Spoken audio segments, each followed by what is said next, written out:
guys, இன்னைக்கு நம்ம பார்க்க போற topic 8 Secrets from the Psychology of Money by Morgan Housel. 1991ல ஒரு பெரிய டைரக்டரோட படம் ரிலீஸ் ஆகுது. ஹீரோ பெரிய சூப்பர் ஸ்டார். அது மட்டும் இல்லாம இன்னொரு பெரிய ஹீரோவும் இருக்காரு. ஆனா இது எல்லாம் தாண்டி சின்னதா ஒரு புதுமுகமா ஒரு யங் ஹீரோ அப்படியே எல்லாரையும் திரும்பி பார்க்க வைக்கிறாரு. யார் இது புதுசா இருக்காரு, யங்கா சாமிங்கா இருக்காருன்னு யோசிக்க வைக்கிறாரு. என்னங்க டாபிக்கு சம்பந்தமே இல்லாம ஏதேதோ பேசிட்டு இருக்கீங்க அப்படின்னு யோசிக்கிறீங்களா? அதான் இல்ல, மக்களுக்கு விருப்பமான பொழுதுபோக்கு விஷயத்துல சினிமா ஒரு பெரிய ரோல் பிளே பண்ணுது. அப்படி மக்கள் மத்தியில ஃபேமஸா இருக்க ஹீரோ ஹீரோயின்ஸ் அப்புறம் செலிபிரிட்டிஸ் போடுற ட்ரெஸ், மேக்கப், ஆக்சசரிஸ் இதெல்லாம் தாண்டி அவங்க சொல்ற கருத்துக்களுக்கும் இப்ப இவ்வளவு பெருசா ஒரு கிரேஸ் உருவாகி இருக்கிறது ஒரு நல்ல தொடக்கம் தான் இல்லையா? அப்படி 90s ஃபேமஸ் ஆன அந்த ஹீரோ ரீசெண்டா கொடுத்த ஒரு இன்டர்வியூல ஒரு புக்கை பத்தி ஸ்பெஷலா மென்ஷன் பண்ணிருக்காரு. உடனே எல்லாரும் இதுதான் அந்த புக், இந்த புக்ல என்ன சொல்லிருக்கு தெரியுமா, இந்த புக்கை படிச்சா என்னெல்லாம் நடக்கும் தெரியுமான்னு பேச ஆரம்பிச்சிட்டாங்க.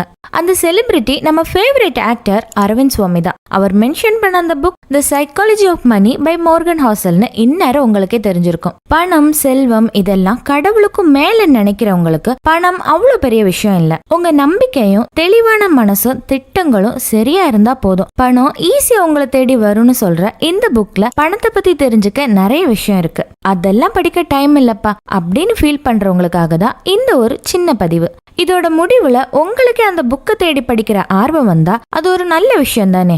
மோர்கன் ஹவுசல் எழுதின இந்த சைக்காலஜி ஆஃப் மணி அப்படிங்கிற புக்ல பணத்தை பத்தின எண்ணங்களை, அதோட உளவியல் ரகசியங்களை தெளிவா குறிப்பிட்டிருக்காரு. பணம் அப்படிங்கிற கேள்விக்கு சின்ன குழந்தை கூட பதில் சொல்லும். பணம் இருந்தா எல்லா டாய்ஸும் கிடைக்கும், ஐஸ்கிரீம் வாங்கலாம், சாக்லேட்ஸ் வாங்கலாம்னு ரசிச்சு அழகா சொல்லும். இதேதான் ஒரு பெரியவங்க கிட்ட கேட்டாலும் பணத்தை வச்சு எதையும் வாங்கலாம், கார், வீடு, இன்டர்நேஷனல் டூர் போலாம், நல்ல சாப்பாடு இப்படி சொல்லிட்டே இருப்பாங்க. ஸோ அடிப்படையா பணம் அப்படிங்கிறது நம்ம அன்றாட வாழ்க்கையில தேவைப்படுற ஒரு விஷயமா இருக்கு. அதனோட பாதிப்பும் அவசியமும் அதிகமாவே இருக்கு. அப்படி நமக்கு விருப்பமான பணத்தை சம்பாதிக்கிறது தாண்டி அதை எப்படி எதுக்காக செலவு பண்றோம், அப்படி செலவு பண்றப்போ நம்ம மனநிலைமை எப்படி இருக்கு, இதெல்லாம் அவர் ரொம்ப ஆழ்ந்த உளவியல் ரகசியங்களா பல கட்டுரைகள் மூலமா இந்த புக்ல சொல்லியிருக்காரு.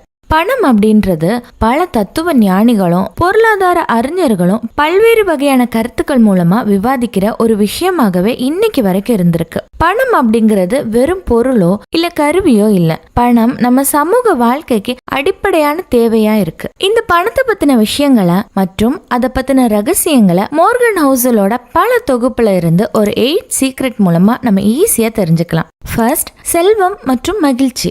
பணம் அப்படிங்கிறது வெறும் எண்ணிக்கை அடிப்படையில ஒரு கணக்கா சொல்ல முடியாது. அது நம்ம நம்பிக்கை மற்றும் மனநிலை இதோட பிரதிபலிப்பாக தான் இருக்கும்.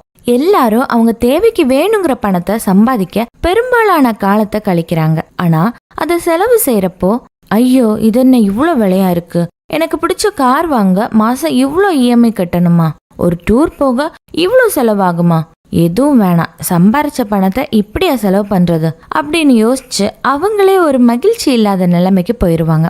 எதெல்லாம் வாங்கினா சந்தோஷமா இருப்போம்னு நினைச்சோமோ அதுவே நம்ம பிபி ஏத்துற விஷயமா நாமளே மாத்திப்போம். பணத்தை மட்டுமே யோசிச்சு அது மூலமா கிடைக்கிற சந்தோஷத்தை இழக்க கூடாது. பணக்காரங்க எல்லாரும் எப்பவும் சந்தோஷமா இருப்பாங்க அப்படின்னு பொதுவா ஒரு கருத்து இருக்கும். சாதாரணமா ஒரு நல்ல கார், நல்ல வீடு, கொஞ்சம் தேவைக்கு அதிகமா பணம் வச்சிருக்கவங்கள பார்த்தா அவருக்கு என்னப்பா எப்பவும் சந்தோஷமா இருக்காரு அப்படி சொல்லி பெருமூச்சு விடுறத பார்க்கலாம். ஆனா அதிகமான செல்வம் மட்டுமே ஒருத்தரோட சந்தோஷத்தை முடிவு பண்ற ஒரு காரணமா இருக்க முடியாது. நம்ம கிட்ட இருக்க செல்வத்தை அது எந்த விதத்துல உபயோகப்படுத்துறோம் அப்படிங்கறதும், அது செலவு பண்றப்போ நம்ம மன நிலைமை என்னவா இருக்கு அப்படிங்கறதும் நம்ம மேல நமக்கு இருக்க நம்பிக்கைக்கு தொடர்புடைய விஷயமாவும் இருக்கு. எனஃப், அதாவது போதும் அப்படிங்கிற மனநிலை நமக்கு நிலையான சந்தோஷத்தை கொடுக்கும்னு மோர்கன் சொல்றாரு. நம்ம கிட்ட இருக்க நேரத்தை சரியா செலவு செஞ்சு அது மூலமா வர பணத்தை சந்தோஷமா செலவு பண்றப்போ நம்ம கிட்ட ஒரு நிலையான அமைதியும் சந்தோஷமும் திருப்தியும் ஏற்படும். பணம் சம்பந்தமான பயங்களும் பிரச்சனைகளும் நம்ம கிட்ட காலங்காலமா இருக்க ஒரு விஷயம்தான். இது நம்ம வரலாறோட தொடர்புடையதா இருக்கு. செகண்ட், நேரம் மற்றும் பொறுமை. பூமியோட பனிக்காலம் பத்தி பல விஞ்ஞானிகள் பல கருத்துக்கள் கூறினாலும் முடிவுல அந்த நிகழ்வு இந்த நேரம், பொறுமை, காம்பவுண்டிங் அப்படிங்கிற கான்செப்ட் பத்தி தான் தெளிவா விளக்குது. அதாவது ஒரே நாள்ல ஒரு பெரிய பனி பொழிவோ இல்ல பனிமழையோ பெய்து மலைகளும் பனி பிரதேசங்களும் உருவாகலாம். பல நூற்றாண்டு காலமா கொஞ்சம் கொஞ்சமா சேர்ந்த நுண்ணுயிர் பனிப்படலங்கள் அதனோட தன்மையை மாத்திக்காம நிலையா இருந்ததால இப்ப வரைக்கும் அது ஒரு பனி மழையா நிலைச்சிருக்கு. இதேதான் நம்ம சம்பாதிக்கிற பணத்துக்கும் பொருந்த மாதிரி காம்பவுண்டிங் எஃபெக்ட் அப்படின்னு சொல்லலாம். ஒரே நாள்ல நான் அம்பானி ஆவேன்னு சொல்லிட்டு சும்மா இருக்கிறத விட தினம் தினம் நம்மோட அன்றாட வாழ்க்கையில நம்ம கிட்ட இருக்க கொஞ்சம் பணத்தை வச்சு எப்படி அம்பானி அளவுக்கு உயரலான்னு சேர்த்து வைக்கிறது தான் சிறந்த முறை. அது நீண்ட நாளைக்கு பலனையும் தரும். இதுக்கு பொறுமையும் ரொம்ப அவசியம். வாரன் பஃபட் பத்தி சொல்லாம இந்த விஷயத்த நம்ம கடந்து போக முடியாது. பஃபட் அவர் சேர்த்த பணம் எல்லாமே அவரோட 60 வயசுக்கு மேல உருவானதுதான்னு சொன்னா நம்புவீங்களா? நீண்ட கால முதலீடு செல்வத்தை வளர்க்கும் அப்படின்னு அவர் நம்பினாரு. தேவையில்லாத ஆடம்பரங்களை விரும்பாத அவர் ஒரு சாதாரண வாழ்க்கையை வாழ்றது மூலமா ரொம்ப நாள் பணத்தை சம்பாதிக்காம அதோட அளவையும் மதிப்பையும் அதிகரிக்கிற வழியை கண்டுபிடிச்சாரு. இது பஃபட்டோட நம்பிக்கை. அதுக்காக நீங்க சிக்கனமா செலவு பண்ணாம ஒரு வாழ்க்கை முறையை தான் தேர்ந்தெடுக்கணும்னு இல்ல. உங்க அடிப்படை தேவையை யோசிச்சு உங்க ஆசைகள் தேவைகளை நிறைவேற்றி அதுக்கப்புறம் இருக்க பணத்தை கொஞ்சம் கொஞ்சமா சேர்த்து வச்சாலே ஒரு நீண்ட கால தேவையை அதன் மூலமா அடைய முடியும். தேர்ட், செல்வம் மற்றும் பாதுகாப்பு. செல்வம் மற்றும் அதீத பணம் மட்டுமே நமக்கான பெருமை இல்ல. அது நமக்கு சுதந்திர உணர்வையும் நம்ம வாழ்க்கைய நாமே கட்டுப்படுத்தும் தன்மையும் நமக்கு கொடுக்கும். பணத்தை சேர்த்து வச்சே ஆகணும் அப்படிங்கிற எண்ணத்தோட அதை பத்தி மட்டுமே யோசிச்சா நம்ம வாழ்க்கையோட சின்ன சின்ன சந்தோஷம் கூட நம்மளை விட்டு போகும். அதிகமான பணம் மட்டுமே நமக்கு பாதுகாப்பை கொடுக்க முடியாது. செலவுக்கும் சேமிப்புக்கும் ஒரு நிலையான சமநிலை கண்டுபிடிச்சா நம்ம எப்பவுமே பாதுகாப்பாவும் மகிழ்ச்சியாவும் இருக்கலாம். டெரிக் சைவர்ஸ் அப்படின்னு ஒரு வெற்றி பெற்ற அமெரிக்க தொழில் முனைவர், அவர்கிட்ட நீங்க எப்படி இவ்வளவு பெரிய ஆளானீங்க அப்படின்னு கேள்வி கேட்டப்போ, நான் மாசம் $2000 கிடைக்கிற ஒரு சாதாரண வேலையில இருந்தேன். என்னோட தேவைக்கு போக மீதி பணத்தை சேர்த்து வைக்க ஆரம்பிச்சேன். 2 வருஷம் உழைச்சு சேர்த்து வச்ச $12,000 பணத்தை எடுத்துக்கிட்டு அந்த வேலையை விட்டு வெளியே வந்து ஒரு நல்ல இசை கலைஞரா இருக்க முடிவு பண்ணேன். என்னோட தேவைக்கு ஏத்த மாதிரி இசை நிகழ்ச்சிகள் கிடைக்கும்னு நம்பினேன். ஆனா அதுக்கப்புறம் வேலைக்கு போகவே இல்லைன்னு சொன்னாரு. இதுதான் பாதுகாப்பு உணர்வு. பணம் நமக்கு சுதந்திரத்தையும் எப்போ எதை செய்யணுங்கிற முடிவு பண்ற தெளிவையும் கொடுக்கணும். அப்பதான் அதனோட உண்மையான மதிப்பு அதிகமாகும். பணத்தை சேர்த்து வைக்கிறதுக்காக கஷ்டப்பட்டதை விட அதை பாதுகாப்பா செலவு செய்ய பல பேர் இன்னும் கஷ்டப்படுறாங்க. ஒரு பேரிடர் காலத்திலயோ இல்ல உலகம் முழுவதும் ஒரு பொருளாதார தாழ்வு நிலை வரப்பவோ எல்லாரும் பணத்தை மட்டுமே பாதுகாக்க நினைக்கிறது இல்ல. கொரோனா பெருந்தொற்று காலத்துல மக்கள் எல்லாரும் எதுக்காக கஷ்டப்பட்டாங்கன்னு நமக்கே தெரியும். பணம் இருந்தும் அத்தியாவசிய தேவைகள் கிடைக்காம மக்கள் தவிச்சதை நம்ம பார்த்தோம். சோ எப்பவும் பணம் சேர்த்து வைக்கிறது மட்டுமே பாதுகாப்பு உணர்வை கொடுக்காது. ஃபோர்த், நம்பிக்கையின் விளைவுகள். நம்மளோட பணத்தை பத்தின புரிதல் பொதுவா நம்ம சின்ன வயசு அனுபவங்களை வச்சிருக்கோம். ரொம்ப சின்ன வயசுல இருந்தே நம்ம வீடுகள்ல நாமளே கஷ்டப்படுறோம். நமக்கு எதுக்குப்பா இது, நம்ம இப்ப கஷ்டப்பட்டாதான் பின்னாடி நல்லா இருக்கலாம், பணம் சம்பாதிச்சாதான் நம்ம சொந்தக்காரங்களே மதிப்பாங்க. இப்படி நிறைய பணம் பற்றிய தவறான நம்பிக்கைகளை நம்மள அறியாமலே நம்ம மனசுல பதிஞ்சிரும். ஹவுசல் என்ன சொல்றாருன்னா, நம்ம பணம் சார்ந்த நம்பிக்கைகள் நம்மளோட கடந்த கால அனுபவங்களை அடிப்படையை கொண்டே தீர்மானம் செய்யப்படுது. நம்பிக்கை அப்படிங்கிறது வெறும் எல்லாமே நல்லது நடக்கும்னு நம்பி எந்த ஒரு செயலையும் செய்யறதில்ல. நம்ம செய்யும் செயல்கள்ல எந்த இடர்பாடுகள் வந்தாலும் அதை நமக்கு சாதகமா மாத்திக்கணும். இந்த தெளிவோடு நம்ம கடமைய தெளிவா செஞ்சாலே போதும். நம்பிக்கையை விட அவநம்பிக்கையில முன்னெச்சரிக்கை அப்படிங்கிறது ரொம்ப வலிமையான சக்தியா இருக்கும். இப்போ ஒருத்தர்கிட்ட போய் எல்லாம் நல்லா நடக்கும், நீங்க வாங்கின ஷேர்ஸ் எல்லாம் அதிக லாபம் கிடைக்கும்னு சொல்லி பாருங்க. யார் இவன், சரியான பைத்தியமா இருக்கான்னு உங்களை விட்டு தள்ளி போவாங்க.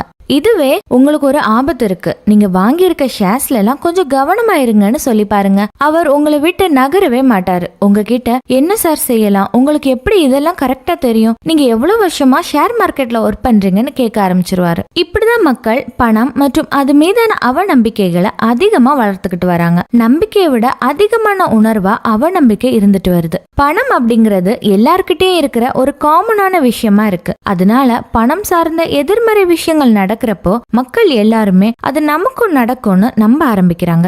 ரொம்ப நாளா கஷ்டப்பட்டு காப்பாத்தின நல்ல பேர் கெட்டு போக ஒரு சின்ன தப்பு போதுமானதா இருக்கும். ஒரு பொய்யான லெட்டர்ஸோ இல்ல ஃபேக்கான போட்டோஸோ ஒருத்தரோட நல்ல பேரை கெடுக்கும் அப்படின்னா இவ்வளவு நாளா அவர் செய்த நல்லதெல்லாம் என்னாச்சு? அவநம்பிக்கை அப்படிங்கிறது ஒரு குறுகிய கால நிகழ்வு தான். ஆனா அது நம்பிக்கை அப்படிங்கிற நீண்ட கால பதிவை அழிக்கிற சக்தி உள்ளதா இருக்கு. 1919 வருஷம் த வாஷிங்டன் போஸ்ட் நியூஸ் பேப்பர்ல வணிக ரீதியான விமானங்கள் எப்போதுமே வானத்துல பறக்க வாய்ப்பில்லைன்னு எழுதியிருந்தாங்க. ஆனா அடுத்த 5 மாசத்துல உலகத்தின் முதல் சரக்கு விமானம் பறக்க ஆரம்பிச்சது. நம்மளோட வாழ்க்கை பயணத்திலயும் அப்படிதான். வெற்றி பெற நம்ம சரியான நம்பிக்கையை உருவாக்குறது ரொம்ப முக்கியம். பணம் அதற்கான கருவி மட்டுமே. நாம உண்மையான நோக்கத்திற்கு பயன்படுத்த வேணும்னு நம்பிக்கையோட செயல்பட்டா நம்மோட வாழ்க்கை சிறப்பானதா இருக்கும். 5th, தோல்வியின் மதிப்பு. பணம் மட்டும் இல்ல, வாழ்க்கையில எல்லா விஷயத்திலயுமே நம்ம ஜெயிக்கிறத விட தோத்துட்டா என்ன பண்றதுன்னு மட்டும்தான் யோசிச்சுக்கிட்டே இருப்போம். பணம் தொடர்பான தவறுகள் நம்மோட மன நிலைமையையும் நம்பிக்கையும் ரொம்ப பாதிக்கும். ஆனா நம்ம செய்யற ஒவ்வொரு தவறையும் ஏற்றுக்கொள்வது, அதுல இருந்து நமக்கு தேவையான பயிற்சியை பெறுவது அதை விட ரொம்ப முக்கியம். இது நம்மளோட நீண்ட கால நம்பிக்கையை அதிகமாக்கி நம்மளோட வெற்றிக்கு வழிவகுக்கும். 1942 வருஷம் நடந்த 2ஆம் உலக போர்ல ஜெர்மனி நாட்டை சேர்ந்த ஒரு பீரங்கி படை நகரத்துக்கு வெளியே சும்மா முகாம் அமைச்சு தங்கி இருந்தாங்க. போர் நடக்கிற நேரத்துல இப்படி ஒரு பிரிவு சும்மா இருக்காங்களே ஏன்னு பார்த்தா அதற்கான காரணம் ரொம்ப இன்ட்ரெஸ்டிங்கா இருந்தது. 140 பீரங்கி இருக்க படைப்பிரிவுல வெறும் 20 பீரங்கி மட்டும்தான் பயன்பாட்டுல இருக்கு. மீதி உள்ள எல்லாமே காட்டு எலிகளால வீணடிக்கப்பட்டு இருந்தது. அந்த எலிகள் எல்லாம் அதுக்குள்ள வள அமைச்சு தங்கி அதோட மின்சார ஒயர்கள்ல இருந்த துணியை கடிச்சு சேதப்படுத்தி வச்சிருந்தது. மிக வலிமையான தொழில்நுட்பம் கொண்ட ஜெர்மனி விஞ்ஞானிகள் ஒரு சாதாரண காட்டு எலிகளால தோற்கடிக்கப்பட்டாங்க. இதே போலதான் பணம், முதலீடு, இது எல்லாமே நம்ம எதிர்பார்க்காத ஒரு பிரச்சனைய உள்ளுக்குள்ள வச்சிருக்கோம். நமக்கு எல்லா பிரச்சனைகள் பத்தியும் ப்ரிடிக்ட் பண்ண தெரியணும்னு இல்ல. இருந்தாலும் என்ன பிரச்சனை வந்தாலும் அதை சமாளிக்க தேவையான பணமும் சேமிப்பும் என்கிட்ட எப்போ இருக்கு அப்படின்னு நம்பிக்கையோட இருக்க வழி செஞ்சுக்கணும். எப்போதும் தவறுகளுக்கான இடம் ஒரு விரும்பத்தகாத விஷயமாவே இருக்கு. நம்ம செய்யற ஒவ்வொரு விஷயத்திலையும் தவறுகள் நடந்தா என்ன செய்யறது அப்படின்னு யோசிச்சு அதற்கான வழிமுறைகளையும் செய்யறது ரொம்ப அவசியம். நம்மள மீறி நடக்கிற தவறுகளுக்கு வருத்தப்பட்டு இருக்காம அதுல இருந்து மீள முயற்சி செய்யறது நமக்கு ஒரு தெளிவான நம்பிக்கையை கொடுக்கும். அதுக்காக எப்பவுமே காட்டு எலிகளை பத்தி யோசிச்சுக்கிட்டே இருக்கவும் கூடாது. 6th, சேமிப்பு. ரொம்ப சின்ன வயசுல இருந்தே சேமிப்பு ஒரு நல்ல விஷயமா நமக்கு சொல்லப்பட்டுட்டு இருக்கு. ஒரு குறிப்பிட்ட வயசு இல்லனா செல்வம் சேர்ந்த அப்புறம் மக்கள் 3 வகையா பிரிஞ்சிருவாங்க. சேமிக்கிறவங்க, சேமிக்க வழி இல்லைன்னு சொல்றவங்க, சேமிக்க தேவையில்லைன்னு நினைக்கிறவங்க. சேமிப்பு நம்மளோட பணத்தை இல்ல, வளத்தை பெருக்கும் ஒரு ஆற்றலாகவே கருதப்படுது. ஒரு மனிதன் அவனோட வருவாயில இருந்து சேமிக்கிற, சிக்கனமா யூஸ் பண்ற பணம் அவனோட வருங்காலத்துக்கு தெளிவான திட்டமா இருக்கும்னு நம்பலாம். சிறிய அளவு சேமிப்பு பெரிய விஷயங்களை சாத்தியமாக்கும். அதுக்காக நம்ம அன்றாட தேவைக்கு கூட செலவு பண்ணாம இருக்கிறது மிகப்பெரிய தவறு. ஹவுசலோட கருத்துப்படி சேமிப்பு அப்படிங்கிறது வெறும் பொருட்கள் வாங்கவோ இல்ல ஒரு பெரிய செலவுக்காகவோ இருக்க வேண்டிய அவசியம் இல்ல. சேமிப்பு என்பது ஒரு பழக்கமா இருக்கணும். சேமிப்பு எப்போதும் மகிழ்ச்சியை கொடுக்கக்கூடியதா இருக்கணும். இது ஒரு கடமையை இல்லாம ஒரு பொறுப்பான செயலை செய்யறப்போ நம்ம எதிர்கால வாழ்க்கைய நிச்சயம் பண்ற உரிமைய இப்பவே அனுபவிக்கும் ஒரு நிம்மதியை கொடுக்கும். 7th, வளமா இருப்பது.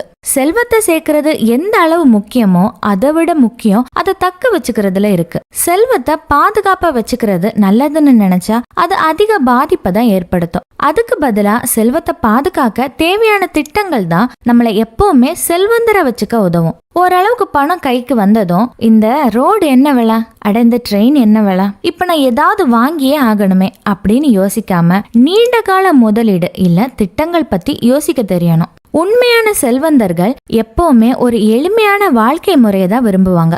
அது அவங்களோட செலவுகளை கட்டுப்படுத்தி பணத்தை எதிர்கால பாதுகாப்புக்கு உதவுற ஒரு விஷயமா மாத்தணும்னு நம்புவாங்க. பணம் பற்றிய நிலைத்தன்மையில நல்ல திட்டங்களும் முதலீடு பத்தின அறிவும் சிக்கனமான வாழ்க்கை முறையில தெளிவும் இருக்கணும். 8th, மாற்றம் ஒன்றே மாறாதது. ஒரு சின்ன குழந்தைகிட்ட போய் நீ என்ன ஆக போறேன்னு கேட்டு பாருங்களேன். உடனே நான் ஐஸ்கிரீம் விற்க போறேன்னு சொல்லும். அதே குழந்தைகிட்ட ஒரு 10 வயசுல கேட்டா நான் ஒரு கேம் டிசைனர் ஆவேன்னு சொல்லும். வயசு ஆக ஆக இந்த கேள்விக்கான பதில் மாறிட்டே இருக்கும். மக்கள் எல்லாருமே அவங்களோட கடந்த காலத்தை பற்றிய நினைவுகள்ல மூழ்கிடுறாங்க. நாம அப்போ அந்த தப்பை செய்தோம், தப்பான ஆளுக்கு பணத்தை கொடுத்தோம், தவறான முதலீடுகள் செய்தோன்னு தங்களோட தவறுகளை நினைச்சு வருந்தியே காலத்தை கடக்குறாங்க. எல்லா விஷயங்களையும் ஒரு கட்டத்துக்கு மேல புது திட்டங்கள் மூலமா நம்ம மாத்த முயற்சி செய்யணும். வாரன் பஃபெட் மாதிரி பல வருஷங்கள் தொடர்ச்சியா மாறாம ஒரே நிலைத்தன்மையா ஒரு முடிவு எடுக்கிறது எல்லாருக்கும் சாத்தியம் இல்லாத ஒரு விஷயம்தான். அதுக்காக ஒவ்வொரு சின்ன திட்டங்கள்லயும் அப்பப்ப மாற்றம் செய்துட்டே இருக்கிறது பெரிய ஆபத்தை விளைவிக்கும். ஒரு திட்டம் தோல்வி அடையும்னு பயந்து உடனே அடுத்த ஒரு திட்டத்தை உருவாக்கி அதுக்காக 2 மடங்கு உழைச்சு கடைசியில ஒரு பெரிய மன போராட்டம் தான் முடிவா இருக்கும். காலத்தின் கட்டாயமா சில மாற்றங்களை மனசுல வச்சு நம்ம எதிர்காலம், குடும்பம், சேமிப்பு இதெல்லாம் மனசுல வச்சு நல்ல மாற்றங்களை ஏத்துக்க நம்ம எப்போதுமே தயாரா இருக்கணும். நம்ம எதை விரும்புறோம், அதுக்காக நம்ம இப்ப இருந்தே என்ன செய்யணும், நம்முடைய தேவைகள், ஆசைகள், சந்தோஷம் இதெல்லாம் மனசுல வச்சு எப்பவும் நிதானமான தெளிவான முடிவுகள் நமக்கு ஒரு நிம்மதியான வாழ்க்கையை கொடுக்கும். வாழ்க்கைக்கு பணம் அவசியம். ஆனா பணம் அதை தேடுற பாதை மட்டுமே வாழ்க்கை ஆகாது. அளவில்லாத பணம் நிலையான சந்தோஷத்தையும் அமைதியையும் கொடுக்கணும். இந்த பதிவு கண்டிப்பா உங்களுக்கு மாற்றத்தை கொடுத்துருக்கும்னு நம்புறோம். மேலும் இது மாதிரி நல்ல பதிவுகளுக்கு தொடர்ந்து இந்த சேனலை சப்ஸ்கிரைப் பண்ணி உங்க ரெஸ்பான்ஸை கொடுங்க. இன்னும் சிறந்த பதிவுகளை உங்களுக்கு கொடுக்க எங்களுக்கு ஒரு உற்சாகத்தை கொடுக்கும்.